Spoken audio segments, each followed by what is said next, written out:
Assalamualaikum warahmatullahi wabarakatuh. Jumpa lagi dengan saya Fatoni. Semoga pada kesempatan kali ini Allah Subhanahu wa taala menganugerahkan kesehatan bagi kita semua. Amin amin ya robbal alamin. Kesempatan kali ini kita akan mempelajari pembelajaran kelas 5, tema 8, lingkungan sahabat kita, subtema 1, manusia dan lingkungan, pembelajaran yang ketiga. Kita mulai dengan tujuan pembelajaran. Tujuan pembelajaran yang akan kita capai yaitu 1. Melalui kegiatan berdiskusi, siswa mampu mengidentifikasi peristiwa pada teks. 2. Melalui kegiatan pengamatan, siswa mampu mengidentifikasi keragaman sosial budaya masyarakat Indonesia. 3. Melalui kegiatan bermain peran, siswa mampu menunjukkan sikap toleransi yang dapat dilakukan dalam keragaman sosial budaya di Indonesia. 4. Melalui kegiatan mengamati, siswa mampu mengidentifikasi jenis-jenis usaha dan kegiatan ekonomi masyarakat Indonesia. Selanjutnya, bacaan Rumah Betang Uluk Palin. Saya bacakan sebagian. Rumah Betang, Rumah Panjang Uluk Palin terletak di Kapuas Hulu, Kalimantan Barat. Rumah betang ini berukuran panjang 268 meter, tinggi 5-6 meter, dan memiliki 53 bilik rumah. Menurut data pada tahun 2007, Rumah Betang Uluk Palin dihuni lebih dari 500 jiwa yang terdiri atas sekitar 130 kepala keluarga. Tidak diketahui persis pada tahun berapa rumah betang ini pertama kali dibangun. Namun diperkirakan rumah ini pertama kali didirikan oleh komunitas Taman Balo Apalin pada tahun 1800-an. Kemudian rumah betang ini pernah diperbaiki pada tahun 1940-an karena kebakaran. Rumah betang ini juga telah 3 kali berpindah lokasi karena menyesuaikan dengan perubahan alur sungai Uluk dan sungai Nyabau akibat erosi. Ya, itu tadi sebagian yang saya bacakan. Selanjutnya, peristiwa yang terjadi pada teks bacaan Rumah Betang Uluk Palin. 1. Rumah Betang Uluk Palin terletak di Kapuas Hulu, Kalimantan Barat. 2. Rumah betang merupakan rumah adat suku bangsa Dayak. 3. Rumah Betang Uluk Palin berukuran panjang 268 meter dan tinggi 5-6 meter. 4. Rumah Betang Uluk Palin dihuni lebih dari 500 jiwa yang terdiri atas sekitar 130 kepala keluarga. 5. Bagi masyarakat Dayak, Rumah Betang Uluk Palin merupakan bagian terpenting dari kehidupan dan tempat mereka pulang. 6. Rumah Betang Uluk Palin tertimpa musibah kebakaran pada tanggal 13 September 2014 dan tak ada yang tersisa akibat kebakaran itu. Selanjutnya, keunikan Rumah Betang Uluk Palin. 1. Dihuni oleh lebih dari 500 jiwa yang terdiri atas sekitar 130 kepala keluarga. 2. Bentuknya memanjang serta terdapat sebuah tangga dan pintu masuk ke dalam. 3. Dibangun tinggi dari permukaan tanah untuk menghindari musuh, binatang buas, ataupun banjir.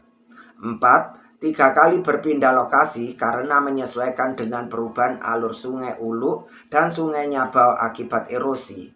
5. Dapat ditemui di pinggiran sungai-sungai besar yang ada di Kalimantan. 6. Dalam tradisi Dayak, rumah betang dan hutan adalah pusat sekaligus bagian terpenting semesta kehidupan. 7. Kekayaan budaya Indonesia yang bagi suku Dayak, rumah betang merupakan alat pemersatu. Selanjutnya, keragaman budaya bangsa di wilayah Indonesia. Keragaman itu berupa bahasa daerah, rumah tradisional, pakaian adat, kesenian daerah, berupa tari-tarian, alat musik, lagu-lagu, dan upacara adat. Kita bahas. 1. Bahasa daerah. Keragaman kata akibat keragaman bahasa daerah. Bahasa Indonesia, saya. Bahasa Jawa, aku, kulo. Bahasa Sunda, abdi. Bahasa Batak, ahu. Bahasa Papua, sa. bahasa Indonesia rumah, bahasa Jawa oma, bahasa Sunda ima, bahasa Batak bagas, bahasa Papua rumah, dan lain-lain. 2. Rumah adat. Hampir setiap suku bangsa mempunyai rumah adat sebagai tempat tinggalnya yang berbeda-beda. Contohnya, rumah adat Rumo Aceh, Rumo Kerang Bade dari Aceh. 2. Rumah Balai Batak Toba, Rumah Bolon, Sumatera Utara. 3. Rumah Gadang dari daerah Sumatera Barat, dan lain-lain. Selanjutnya yang ketiga, pakaian adat. Pakaian adat tradisional Indonesia merupakan salah satu kekayaan budaya yang dimiliki negara Indonesia. Contoh nama pakaian adat: Ele Balang dari Aceh, Ulos dari Sumatera Utara, Bundo Kanduang Sumatera Barat, pakaian tradisional Melayu, Riau, Teluk Balangga dari Kepulauan Riau, dan lain-lain. Yang keempat yaitu kesenian daerah. Kesenian daerah di wilayah Indonesia sangat beragam. Misalnya tarian. Tari Sedati, tari Saman Meu Sekat dari Aceh. Tari Serampang 12, tari Tortor dari Sumatera Utara. Tari Piring, tari Payung dari Sumatera Barat. Tari Tandak, tari Makan Sirih dari Riau, dan lain-lain. Selanjutnya, ini merupakan tugas. 1. Tuliskan daftar kosakata dari bahasa Indonesia dan bahasa daerahmu. Misalnya bahasa Indonesia, saya. Bahasa Jawa, aku, kulo. Bahasa Indonesia, makan. Bahasa Jawa, mangan, dahar. Bahasa Indonesia, kamu. Bahasa Jawa, kowe, panjenengan. Bahasa Indonesia, minum. Bahasa Jawa, ngombe, ngunjuk. Bahasa Indonesia, rumah. Bahasa Jawa, oma, griya. Bahasa Indonesia, mandi. Bahasa Jawa, adus, siram, dan lain-lain.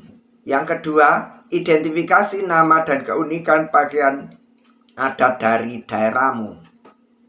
Ini misalnya kebaya dari Jawa Barat, paksian dari Bangka Belitung, Teluk Belanga dari Kepulauan Riau, Ulos dari Sumatera Utara, dan lain-lain.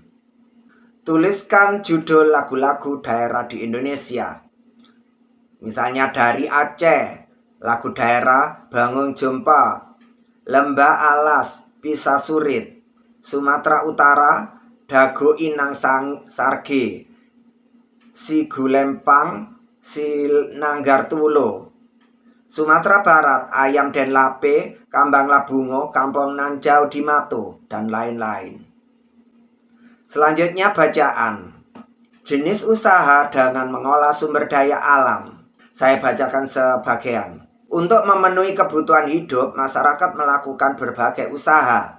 Berbagai kegiatan dan jenis usaha yang dilakukan menghasilkan barang dan jasa. Salah satu jenis usaha di masyarakat yaitu mengolah sumber daya alam dari lingkungan. Kita mengenal berbagai bentuk kegiatan manusia dalam mengolah sumber daya alam untuk mencukupi kebutuhan hidup. Jenis usaha bidang produksi yang bergerak dalam pengolahan sumber daya alam hewan dan tumbuhan disebut usaha agraris. Jenis usaha yang termasuk bidang agraris, misalnya pertanian dalam arti luas, antara lain persawahan, perkebunan, perhutanan, peternakan, dan perikanan. Kegiatan selanjutnya, ayo mengamati. Aktivitas penduduk sekitar yang memanfaatkan sumber daya alam antara lain. Jenis usaha kebun sayur, sumber daya alam yang digunakan yaitu tanah pekarangan, usaha atau hasil usaha, misalnya bayam, tomat, kacang panjang. Manfaatnya bahan pangan keluarga dan untuk dijual. Yang kedua misalnya kebun teh. Jenis usaha kebun teh ini sumber daya alam yang digunakan yaitu tanah pegunungan. Hasil usahanya berupa teh dan manfaatnya untuk bahan minuman dan untuk dijual. Contoh yang ketiga yaitu peternakan ikan. Sumber daya alam yang digunakan misalnya air. Hasil usahanya berupa ikan dan manfaatnya yaitu bahan pangan dan untuk dijual dan lain-lain. Kegiatan selanjutnya itu kerjasama dengan orang tua. Bagaimana bentuk sikap toleransi atas keragaman budaya di lingkungan tempat tinggalmu? Nah, ini bisa didiskusikan bersama orang tua, lalu tuliskan. Nah, ini bentuk-bentuk sikap toleransi atas keragaman budaya di lingkungan tempat tinggalku. 1. Pada kegiatan sholat Idul Fitri, umat beragama lain tetap menghargai, bahkan membantu untuk mengkoordinasi tempat parkir atau arus jalan di dekat masjid berlangsung. Contoh yang kedua, pada hari raya Idul Adha, tetangga yang merupakan non-muslim tetap diundang untuk makan di rumah tetangga yang muslim. Contoh yang ketiga, yaitu pada kegiatan Nyepi, umat lain menghargai dengan tidak mengganggu dan membuat keributan tidak membuat keributan di sekitar rumah umat beragama Hindu. Contoh yang keempat, pada kegiatan nyongkolan, suku lain tetap menghargai dan memberi ruas jalan agar kegiatan tersebut dapat berlangsung. Yang kedua yaitu identifikasi kebutuhan dalam keluarga yang memanfaatkan hasil dari usaha bidang agraris. Contoh, 1. Jenis kebutuhan nasi. Hasil usaha yang dimanfaatkan yaitu pertanian padi. Yang kedua, pakaian. Hasil usaha yang dimanfaatkan yaitu pertanian kapas. Contoh yang ketiga, jenis kebutuhan sayur. Hasil usaha yang dimanfaatkan yaitu pertanian sayur. Contoh yang keempat yaitu jenis kebutuhan buah. Hasil usaha yang dimanfaatkan pertanian buah. Contoh yang kelima yaitu jenis kebutuhan minyak. Hasil usaha yang dimanfaatkan yaitu perkebunan kelapa sawit dan lain-lain.